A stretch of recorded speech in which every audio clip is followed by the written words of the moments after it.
Assalamualaikum warahmatullahi wabarakatuh. Nama saya Quinta Widarabani dengan NIM 2305150063 dari Prodi Pendidikan Tata Boga angkatan 2023. Di sini saya akan menjelaskan sedikit materi yang saya dapatkan, yaitu tentang pembelajaran kontekstual. Nah, pembelajaran kontekstual adalah konsep belajar yang membantu guru mengaitkan antara materi yang diajarkan dengan situasi dunia nyata siswa dan mendorong siswa membuat hubungan antara pengetahuan yang dimilikinya dengan penerapan dalam kehidupan mereka sehari-hari. Nah, pada mulanya pembelajaran kontekstual didasarkan pada hasil penelitian dari John Dewey.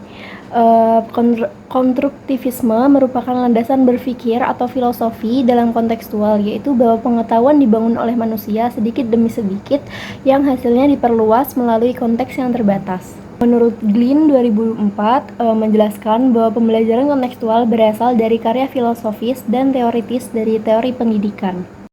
Nah, kemudian ada 7 komponen utama dalam pembelajaran efektif kontekstual.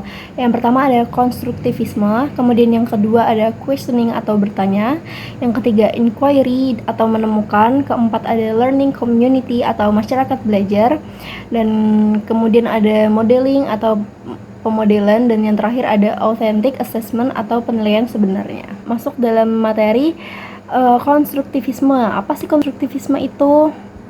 Nah, konstruktivisme ini membangun pemahaman mereka sendiri dari pengalaman baru berdasarkan pada pengetahuan awal. Kemudian pembelajaran harus dikemas menjadi proses mengkonstruksi, bukan menerima pengetahuan. Nah, kemudian yang kedua ada inquiry. Inquiry itu proses perpindahan dari pengamatan menjadi pemahaman. Nah, kemudian siswa belajar menggunakan keterampilan berpikir kritis. Kemudian ada yang bertanya, yaitu questioning, yaitu kegiatan guru untuk mendorong, membimbing, dan menilai kemampuan berpikir siswa bagi siswa yang merupakan bagian penting dalam pembelajaran yang berbasis inquiry. Kemudian yang keempat ada learning community, yaitu sekelompok orang yang terikat dalam kegiatan belajar, bekerja sama dengan orang lain lebih baik daripada belajar sendiri. Kemudian ada tukar pengalaman atau berbagi ide, itu termasuk dari masyarakat belajar atau komunitas belajar. Kemudian ada pemodelan. Nah, ini pemodelan adalah proses penampilan suatu contoh agar orang lain berpikir, bekerja, dan belajar, dan mengajarkan apa yang guru inginkan agar siswa mengerjakannya. Kemudian ada authentic assessment, yaitu mengukur pengetahuan dan keterampilan siswa, penilaian kinerja, dan tugas-tugas yang relevan dan kontekstual.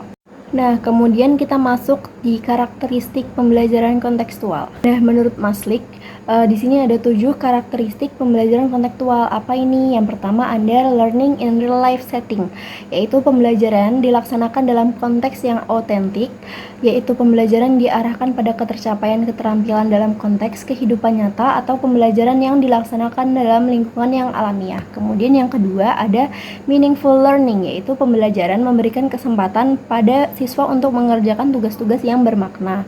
Kemudian yang ketiga ada learning by doing, yaitu pembelajaran dilaksanakan dengan memberikan pengalaman bermakna kepada siswa. Kemudian yang keempat ada learning in a group, yaitu pembelajaran dilaksanakan melalui kerja kelompok, berdiskusi, saling mengoreksi antar teman.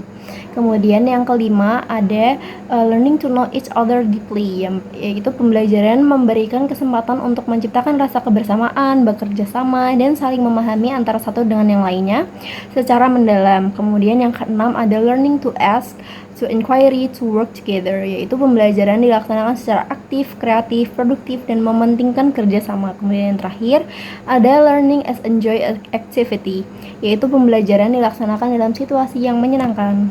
Nah, menurut Debkinas, karakteristik pembelajaran kontekstual ini ada 4. Yang pertama ada kerjasama, saling menunjang, menyenangkan, dan tidak membosankan.